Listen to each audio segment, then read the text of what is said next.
Oh, welcome back to a completely accidental episode of Quarter Horse Customs.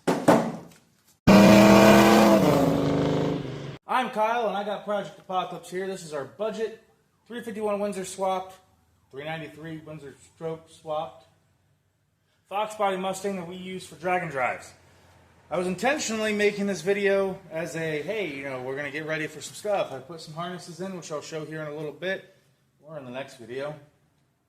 And I went to go put my aluminum drive shaft in. I was like, hey, wait a minute, I need to put my other transmission back in, because we're going to run that one, because that one's just a backup. So let's put that one in. And I was like, well, while we're here, why don't we just check on the flywheel and the clutch? Well, in order to do that, you got to pull the motor. So now the transmission's out, the motor's halfway hanging down, and we're just going to pull the motor out, and I have 2 days, and I got to be to a car show.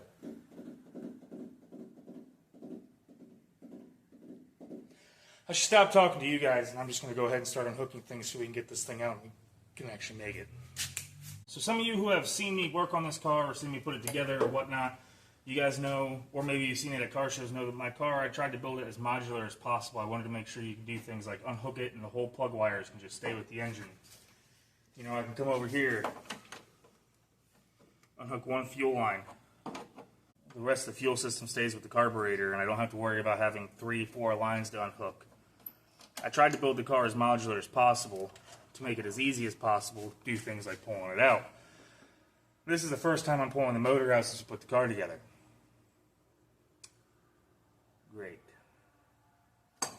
So, I'm sure my wife's going to end up getting naturally curious. We're probably going to end up pulling the oil pan off and seeing how it looks in there, and it's either going to be really good or we're going to be doing bearings next and pulling crankshafts and seeing how fast I'm going to put my 387 in here.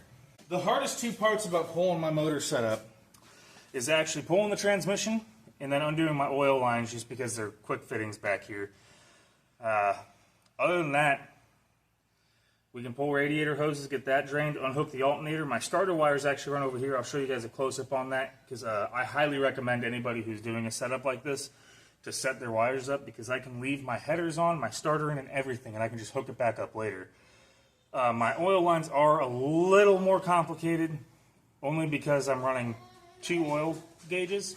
I have my one in the engine bay here, then I have my one in the dashboard, and I have a warning sensor that lets me know if I'm below 10 psi and says, hey! That way when I'm just cruising along and I'm not paying attention to my gauges, if it lights up, I got a problem. I have a Fox body. Down there is the starter, and that is the hardest pain in the butt to get down to. So here was my solution. I put a power lug here, so my starter power wire is right here. So I can break this nut off, and that stays with the starter. Here, I'll show you. Now I can just take this wire off.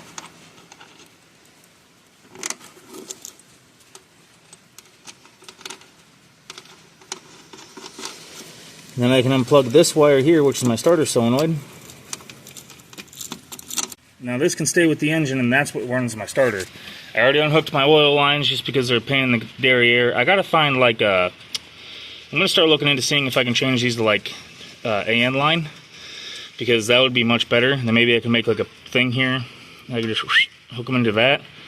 That would be even cooler. But for right now, this is working. For now, knock on wood. Next, I eventually have to take these off to put my plate on, but next I have to worry about getting these buggers, which is the one thing that does suck because I don't have electrical ones. If I had electrical ones, I could just plug them in, but I like the non-failure rate of mechanical gauges. So, got to undo these, feed them through the intake because they come out back here, and once that's out, then I think we're down to pulling the carb off and motor mounts. Yeah, these guys do kind of suck in the regards that they are, I can't cut them or anything, but it wouldn't be so bad if I didn't have 2 of them. So having those extra gauges, I like them a lot. Maybe one day I'll see if I can't find a matching set of gauges that are electrical. But I didn't want all big honking gauges. I wanted the smaller gauges up here. That came mechanical. And then the gauge kit I bought from eQuest was just small from the factory.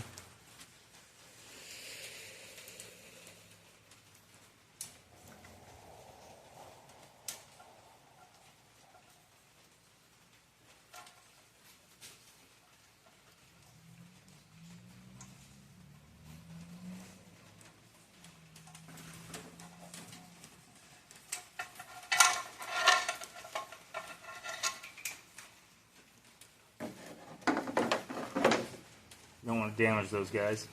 Alright, so next we're just going to unhook the carburetor. That should damn near be about it. Then we can yank this puppy out. Hopefully we're just doing this all and just wasting time. That's really what my ultimate hope is, but you never know. Oh, hey, I also got to pull the radiator out. Unplug my electric fans from the plug down here. And I can just yank the whole assembly out as one. See? Just remember, if you are building a race car, these double return springs are something they do require you to have most of the time.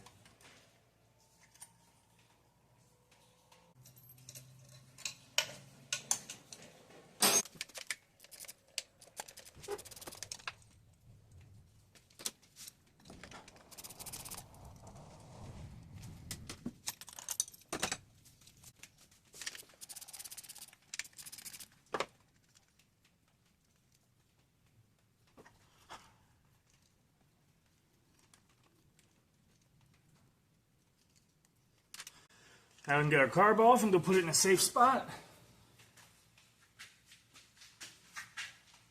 I gotta go find someone's house to put this at. You're hitting pretty much everything right now. There you go. That's better.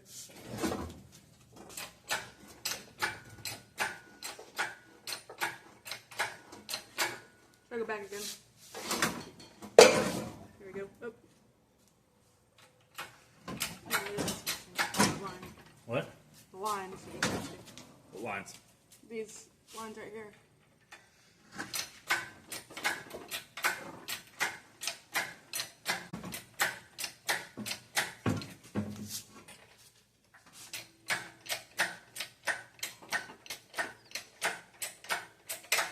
Whew.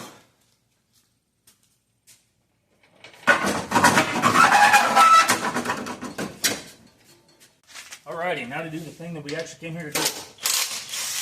Get down to the clutch.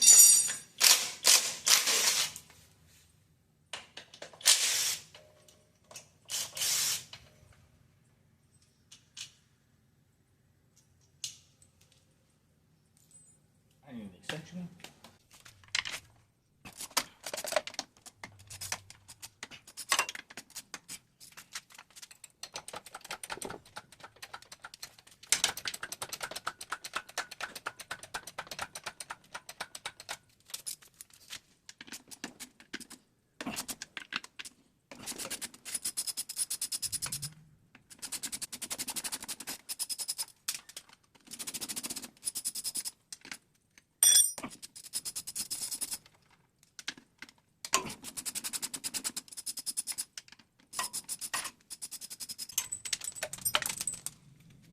Okay, almost down to the clutch.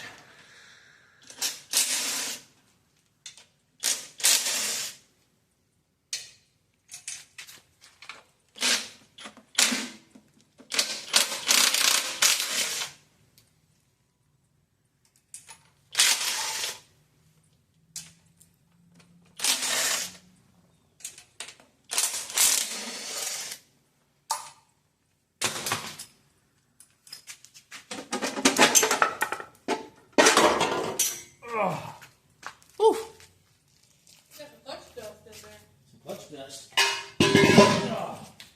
How's that rear main holding up? Looks like a clutch right now. If you look at all that, that's all your burnouts that you didn't get. What? I've never done a burnout.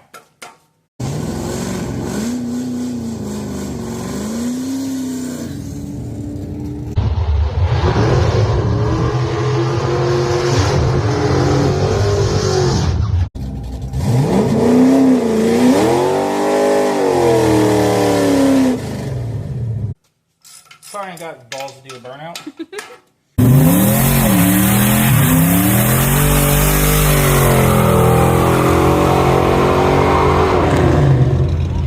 Ooh, that looks bad. Yeah, she's That looks very bad. Oh my god. Oof.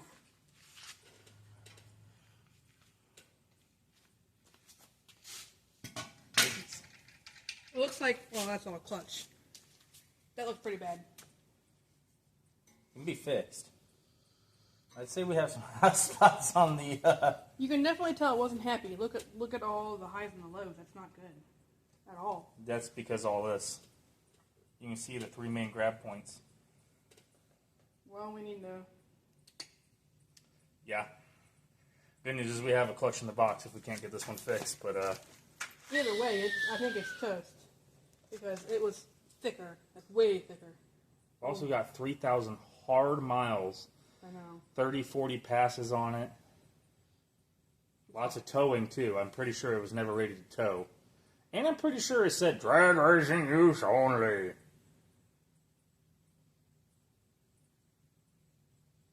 They got this for a good deal. We got that one for a good Yeah, deal. we got that one for a good deal. I paid full price for this one. All right, that definitely needs... Yeah. Yeah. I don't even know if that's savable. We'll have to see what he says. It's not pretty no more. I was really hoping the clutch would still be good. Me too. If not, I mean, it does the job fine. It's just slipping. Yeah, but you don't want it slipping like that. It's not even slipping while driving. It's only slipping in burnouts. It also could be how you drive your car, too. You slip the clutch. Yeah, I have to slip it to launch it.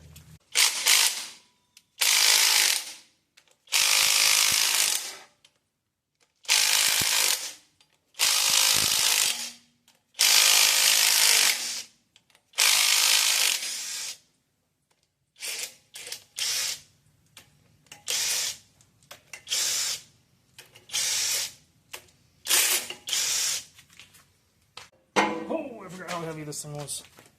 Alrighty, well thank you guys for watching. We got everything torn down. This is pretty much just going to sit like this for a while. We're going to go ahead and get that flywheel taken out to the machine shop. Hopefully we can get that turned around, get this thing put back together. Back in the car, I might be getting a new clutch. Thank you guys for watching. See you guys later.